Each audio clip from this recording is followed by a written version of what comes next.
Hello and welcome to Mente de Madre Leona. I am your host, Christina.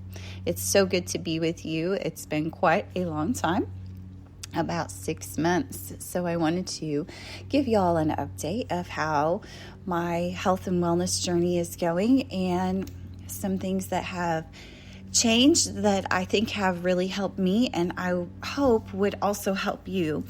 So around March, so about 3 months ago, a little over 3 months ago, I'm sure you guys have heard me talk about my allergy issues on repeat. My allergies got even worse, and it got so bad that at one point I got pneumonia, and I actually went to the doctor, which I never do, and I broke down and took some antibiotics. It was that bad that I could barely breathe. I literally felt like I was running such extremely high fevers. It was pretty bad. So I continue to suffer from major allergies, but that part of it is fortunately passed us by. My husband, my kids, everybody went through this, and the doctors were telling us that Oklahoma is just, we don't imagine it. It's not just something that we all talk about and joke about, our horrible allergies here. It's a very, very real problem, and there's really, not much we can do about it. But hopefully some of the things that we did learn through that process will help us to not become quite as ill next year. That's really horrible to sound. So anyways, that really slowed us down, and that made us both take quite a bit of time back out of the gym. It made me go from going up to 7 times a week, more usually I was going 5 to 6 times a week, but it made me slow down to 2 times a week. It backed my husband off completely of going for probably about 4 weeks. He got back to the gym and got hurt helping to move some gym equipment. It was horrible. The back side of his leg was just black, blue, purple. It was horrible. So finally he has gotten through that, and I can breathe well enough to be in the gym, thanks to, the Claritin D and the steroid spray up my nose. And I hate all of these things, but if there's a natural way, believe me, I have 100% tried it. Oklahoma is just very special when it comes to pollen and such. So, and of course, here comes the lawnmower right now. So there goes more pollen in the air. So that has majorly slowed us down. But in a way, it was a good opportunity for us to reflect on what we were doing. And in the midst of this downtime where we were both feeling so awful and wanting nothing more than to feel like our normal selves, one of my best girlfriends sent me a book called Fast Like a Girl. It's it's written by Dr. Mindy Pelz, I believe is her last name. It's Pelz. You can buy it on Amazon. Again, it's Dr. Mindy Pelz, Pelz, and it's Fast Like a Girl. And when she initially had told me, hey, I'm sending you this book, it's phenomenal, you've got to read it, I thought it was going to be about cardio, which at one point I had really backed off of the cardio in the midst of trying to bulk and just, lift heavy and thinking that this was going to get me those gains that I so desperately wanted.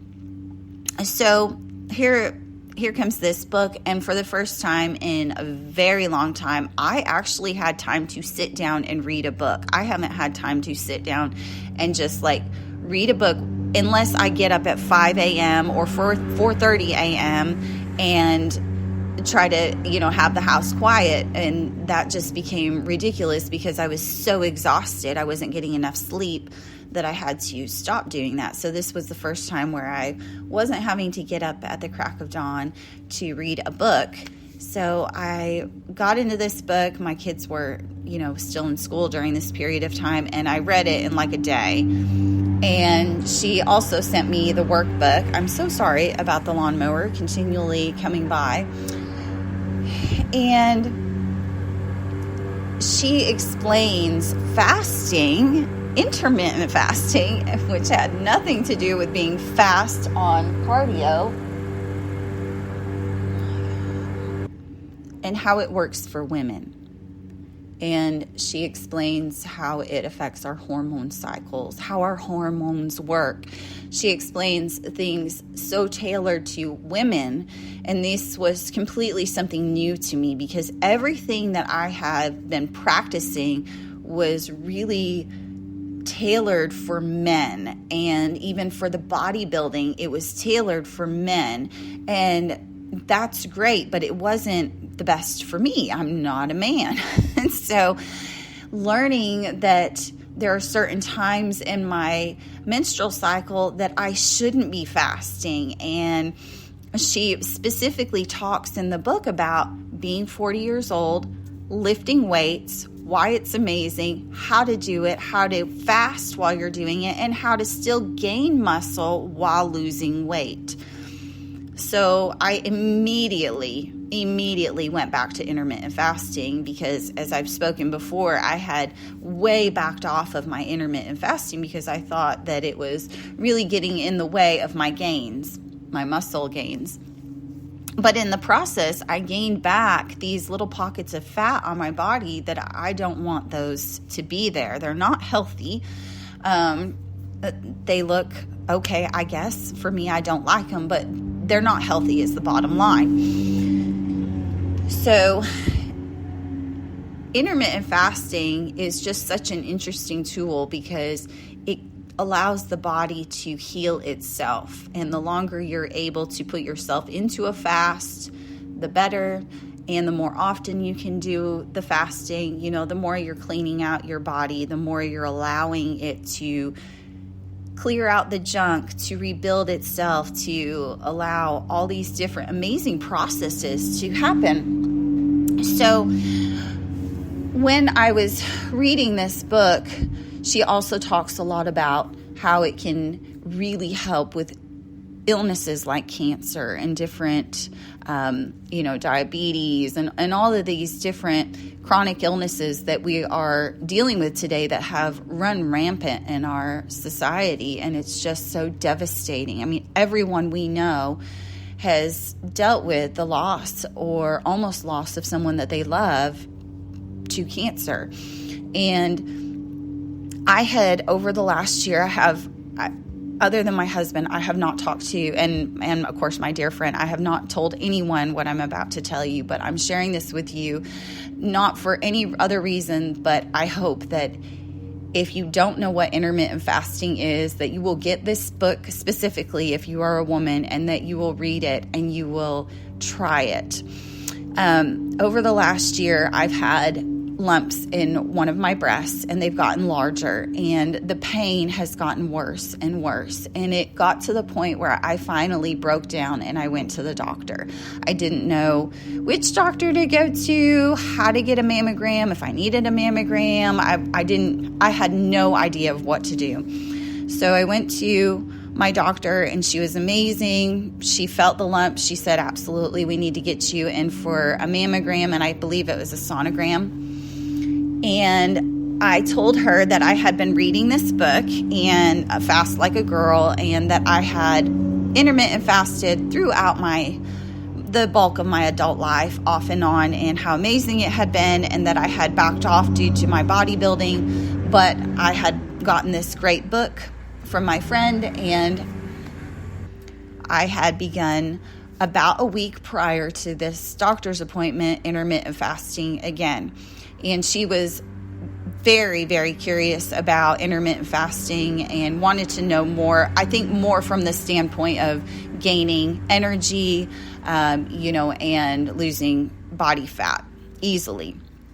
And so I shared with her so many of the different things. So I told her all about the, phenomenal benefits of the intermittent fasting, and specifically how this book was geared up for women. And in her particular practice, she does do a lot of weight loss types of things to help women. And so I'm hoping that she will look into this book a little bit more. So I made my mammogram appointment, and that was 3 weeks out. So that gave me another 3 weeks of intermittent fasting. Well, there would have been 1 week in there that I couldn't fast due to my cycle. So I got to the day before my mammogram and sonogram appointment, and I realized that the pain that I had been experiencing was almost gone. And I tried to find the lumps in my breast, and I couldn't find them. And my husband couldn't find them.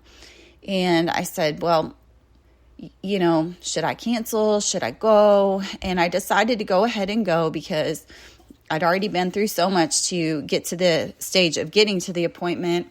And I'd had a lot of anxiety about ever even having a mammogram because of the stories that I'd heard over the years from, grandmothers and such about how painful they are and as such. So I went ahead and went, and I was also very afraid of, if I didn't go, I would always have that nagging thought in my head, if something happened down the road, what if I'd just gone then? Would things have been better? And I explained to the doctor and to the radiologist, both of them, of why I was there and how, the doctor had felt those lumps. They had been giving me all of this trouble, and now they're not there. But I've been fasting for 4 weeks, intermittent fasting, and, told him about the book and told him, a little bit about my story. And actually the radiologist turned out to be from our tiny little town. So that was even cooler. One of them has kids in school with my children. So really, really, really neat, just amazing people. And all of them told me, we know about intermittent fasting and we know that it works and it is a phenomenal thing. And so they did their exam and there was nothing there. And of course I was beyond relieved.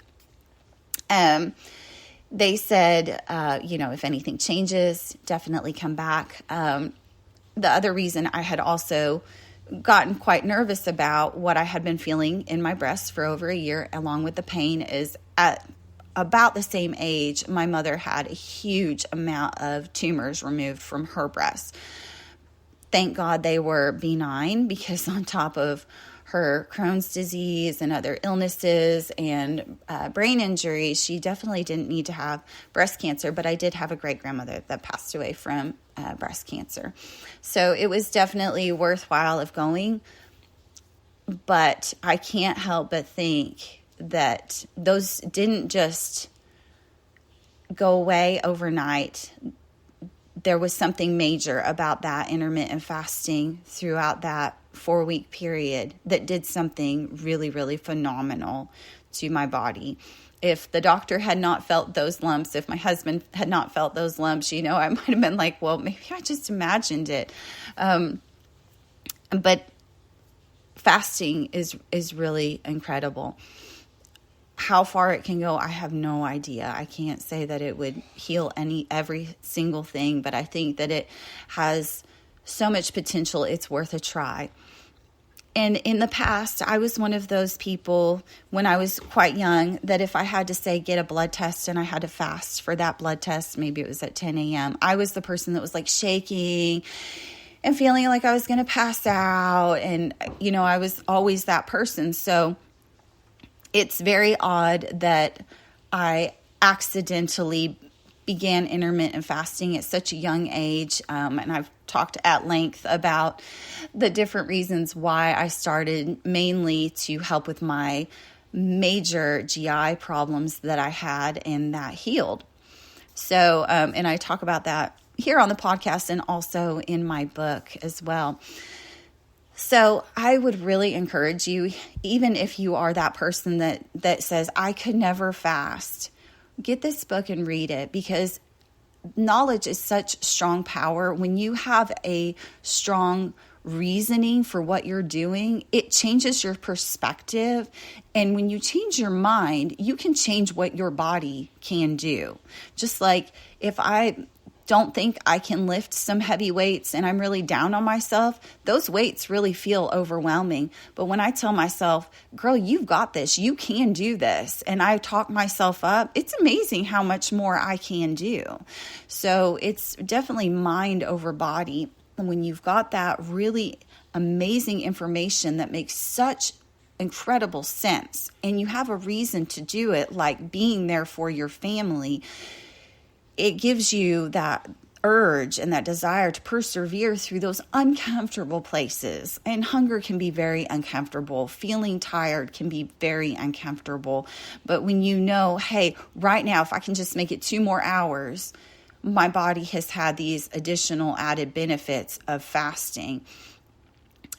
So intermittent fasting too can be such an easy thing. For example, if I stop eating, if I finish dinner at 5:30 p.m., right, and I've eaten all day long, then if I get up at 6:30 a.m., I've already fasted 13 hours and I don't even know it, right?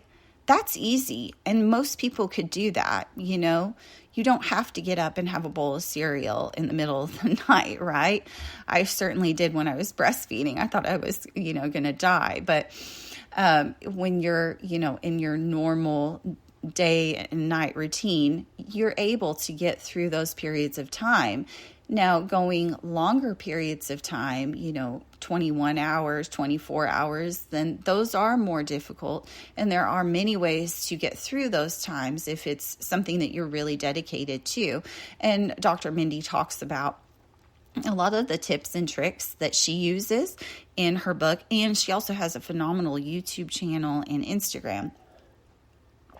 So as I've done the intermittent fasting again, now for 3 months, one of the biggest things that I've taken away from her book is that she says when you get off that fast, the first thing you need to eat is protein. So I started making sure that instead of extending my fast after my workout, I would extend my fast and 3 or 4 hours after my workout, I wouldn't eat. And that was really causing my body to not be able to get all of the protein building that it could have. So now, instead of doing that, I immediately start eating protein, even sometimes while I'm doing my cool down routine at the gym. And especially by the time I'm in the car, I'm having some kind of protein snack. So adding that into making sure that I'm getting enough protein throughout the day has been super, super beneficial. And I can definitely see a really big increase in what I can see in muscle definition. And that's really, really awesome. So I'm not just helping my internal health and my longevity, I'm also helping my goal of looking a certain way and showing the muscle that I have and not layering it with fat.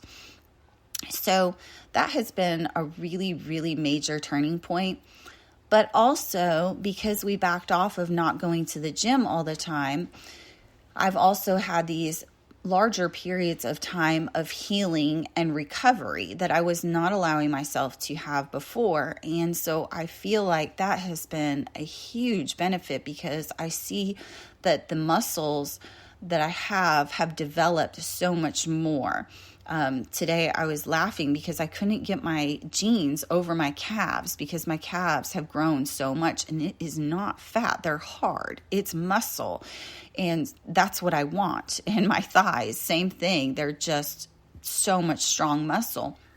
So I've focused so much less over this last 6 months on, oh my gosh, I can, deadlift this amount of weight, or I can biceps curl this amount of weight. Instead, I'm focusing on really the health and wellness, the longevity. And in return, that has given me a much stronger aesthetic that I like. It really is what I'm going for. I'm not trying to make these, major bulking and then these weird cutting phases. It's low anxiety, it's low stress. So it's been a really positive 6 months, and I think it's been a really good growth period. And although there were some really dark moments where I was like, oh my gosh, am I ever going to be able to, breathe properly again? Are we ever going to be back in our gym routine? I think that we're starting to find this really good balance. I don't think we're quite there yet, but I think that we found a balance that is so much better for both of us, my husband and I, that makes us feel really, really good. But this book was really, it came, Kathy couldn't have sent it at any better time. If she'd sent it even a couple months before then, I probably wouldn't have had the time to look at it, and I probably would have kind of pushed it to the side. So her timing was just impeccable. So again, I hope you will check it out, Fast Like a Girl by Dr. Mindy Pelz, P-E-L-Z. It's on Amazon. And again, she's got a huge social media base that is just wonderful. And of course, check out my book as well. It's linked in my bio. And so I will keep you guys up to date as we go through the summer and see how things continue to grow. And so I'm very, very excited with the direction that we're going in. So I hope that wherever you are today, you have a wonderful and beautiful day. Thanks so much. Goodbye.